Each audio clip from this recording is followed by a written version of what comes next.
Double-acting propellers do not have springs or gas pressure to assist in changing propeller pitch. Thus, all of the actuation, both to fine and coarse pitch, must be hydraulic. Engine or reduction gearbox oil is once again used as the hydraulic medium for this purpose.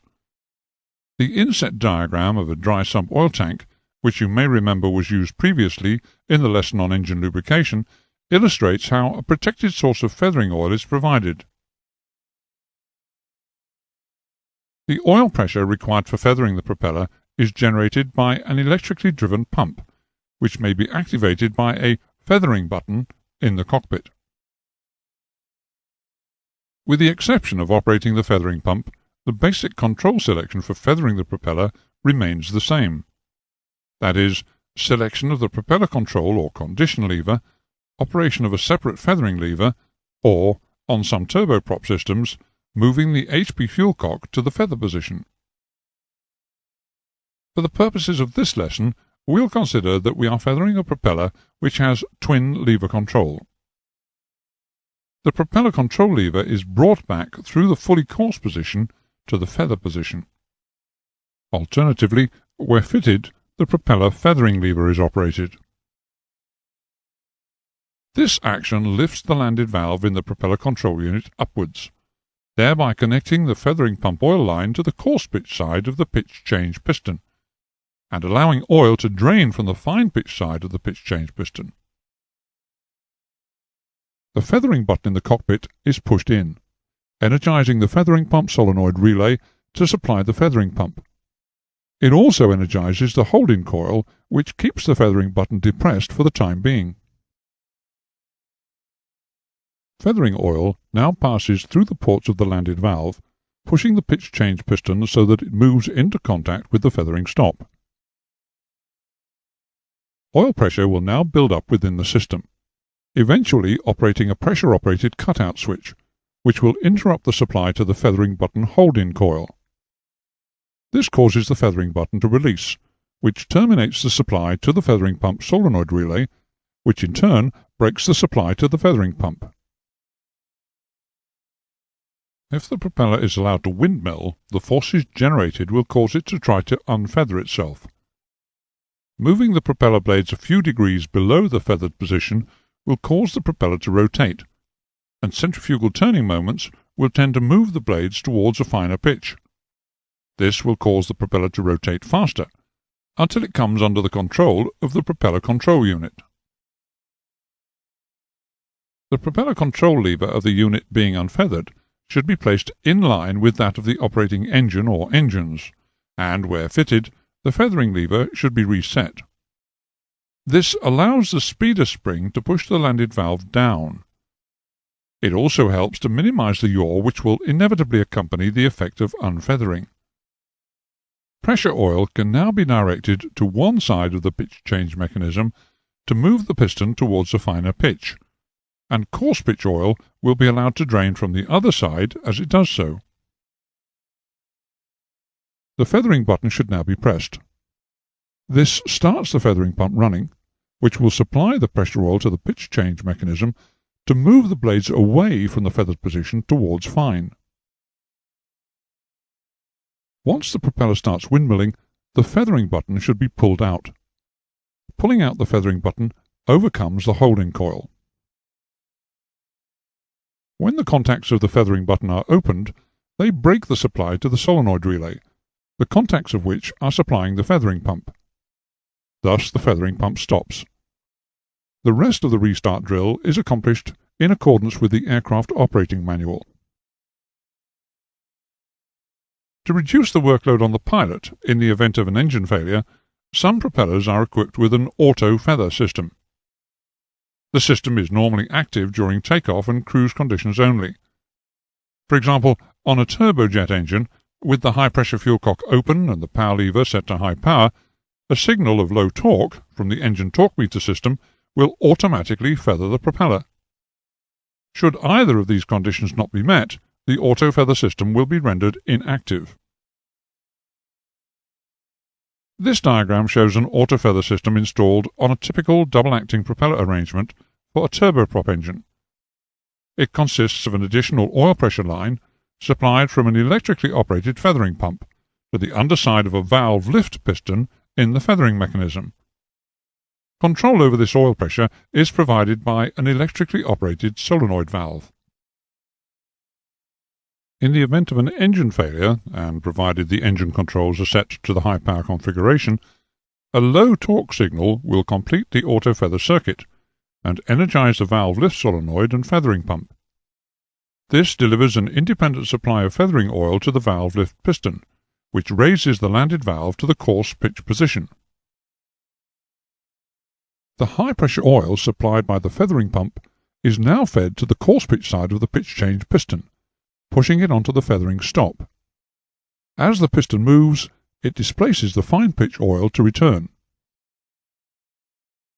The feathering stop is fitted within the pitch change mechanism, the position of which allows the propeller blades to take up a position edge-on to the aircraft's airflow, where they will generate zero aerodynamic force in either direction. The propeller should not now windmill. The propeller control unit incorporates a flight fine pitch stop solenoid, which controls a supply of high-pressure oil to a flight fine pitch stop mechanism in the propeller pitch change cylinder. When the solenoid is energized, oil pressure is directed to withdraw the flight fine pitch stop, thereby allowing the pitch change piston to move below the flight fine position and into the beta range. When the solenoid is de-energized, oil pressure is removed, and the flight fine pitch stop is engaged by spring pressure. Use your mouse to press the repeat button, which will enable you to see the removal of the flight fine pitch stop again. Most turboprop engines are provided with a system of propeller control which is defined by alpha and beta ranges. The alpha range is used at high speed during the takeoff run, in flight, and during the initial high-speed part of the landing rollout. The alpha range is selected by moving the engine power lever to a position at or above flight idle. The beta range is used on the ground only. It's selected during the landing roll by first removing the flight fine pitch stop, or FFPS, which was previously engaged to prevent the blades moving to ground fine pitch in flight, and then moving the engine power lever to a position below the flight idle position. On systems not equipped with a hydraulic flight fine pitch stop, the power lever is moved through a flight idle detent or gate. With the propeller blades functioning within the alpha range, their pitch is controlled automatically by the propeller control unit, whilst within the beta range their pitch is controlled by the operator's movement of the engine power lever. In most aircraft, the selection of the beta range is made by movement of the flight fine pitch stop, the FFPS lever. Alternatively, in some systems the selection can be made via the condition lever, that is the RPM lever, itself. A warning light, usually blue or amber, illuminates whenever the flight fine pitch stop is disengaged. Additionally, other warning lights may be provided, which illuminate whenever the propeller blades are moved below the flight fine pitch position, that is, into the beta range. While the aircraft is taxiing, there is insufficient RPM available to bring the propeller control unit on speed, and it's therefore unable to take control. Propeller RPM is controlled by movement of the engine power lever within its range below flight idle. As power is applied for takeoff, the flight fine pitch stop lever is forced into the flight position by the action of moving the power levers to the takeoff power position. The FFPS light and or beta lights are extinguished. As the pitch of the blades coarsens to allow the propeller to absorb the increased torque being produced by the engine, the piston in the pitch change mechanism moves into the flight pitch range, or alpha range.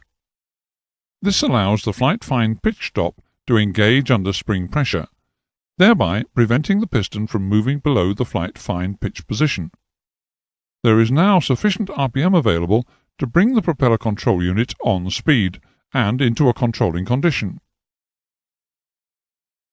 Many turboprop aircraft, and a few high-powered piston-engined aircraft, are provided with a means to allow the operator to select a superfine pitch, or to aerodynamically reverse the pitch of their propellers, or even in some cases to do both. In the case of a superfine pitch selection, a fixed abutment stop in the pitch change cylinder allows the piston to take up a position at or near 0 degrees. This is known as a disking position, and is used for starting and initial acceleration of the engine, and for aerodynamic braking during the landing roll. Superfine pitch is commonly called ground fine pitch, and its position is several degrees finer than the finest pitch available in flight, which is called flight fine pitch. The propellers of more modern aircraft may have a much greater range of blade movement in the beta range. The range can extend from around plus 8 degrees to minus 30 degrees pitch, which is full reverse. The beta range of this type of propeller is selected in a similar manner, and at the same point in the landing run as the previously discussed system, that is, during the high-speed initial part of the landing rollout. In this case, however, the braking effect obtained from the selection of reverse pitch is much more effective than that which would result from merely the selection of ground fine pitch. With the propeller in reverse pitch, the forces on the propeller blade are as shown here in the small diagram on the right of the screen. As you can see, in reverse pitch, the forces generated by the propeller will produce a braking effect to actively decelerate the aircraft after landing. On landing, the flight fine pitch stop lever must be moved to the disengaged or ground position before the engine power lever can be moved below flight idle. On systems not equipped with the removable flight fine pitch stop, the power lever must be moved through a fixed gate or detent. On some aircraft, microswitches, which sense that the weight of the aircraft is on the wheels, ensure that this selection cannot be made in the air. Once the power levers are moved below flight idle, the propeller blades move into the ground fine pitch range, and the propeller control unit relinquishes control. Propeller RPM is now controlled by power lever movement. The forward velocity of the initial landing roll, combined with low RPM and low blade angle, produces a zero or negative angle of attack.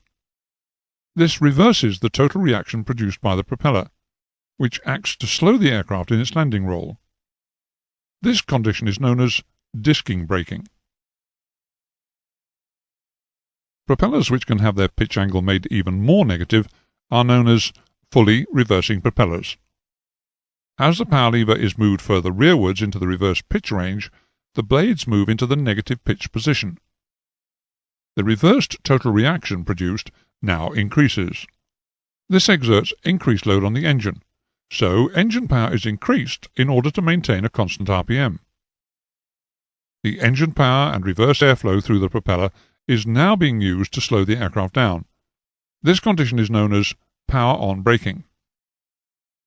Many multi-engined aircraft are provided with a visual indicator, which is called a synchroscope, which indicates the RPM differences between the slave engines and the master.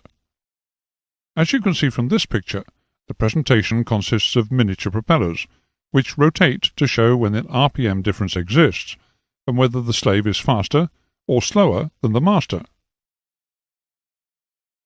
In order to reduce the amount of vibration which can damage aircraft components, and also to reduce noise harmonics which can occur on propeller-driven aircraft, the engine propeller assemblies are often provided with a means of making the RPM of each unit the same as all the others. A synchronization system will reduce the annoying harmonics which can be produced by out-of-sync propellers, and also lower noise levels significantly. Electromagnets in the head of the rotating assemblies of the propeller control units of each engine are used to generate an RPM signal. An aircraft fitted with such a synchronization system will have a designated master engine, and other engines will be specified as slave engines. The signals from the propeller control unit of the master engine and those from the slave engines are sent to a control unit where they are compared. With the synchronizing system engaged, any RPM differences between the master and slave engines will be sensed in the control unit.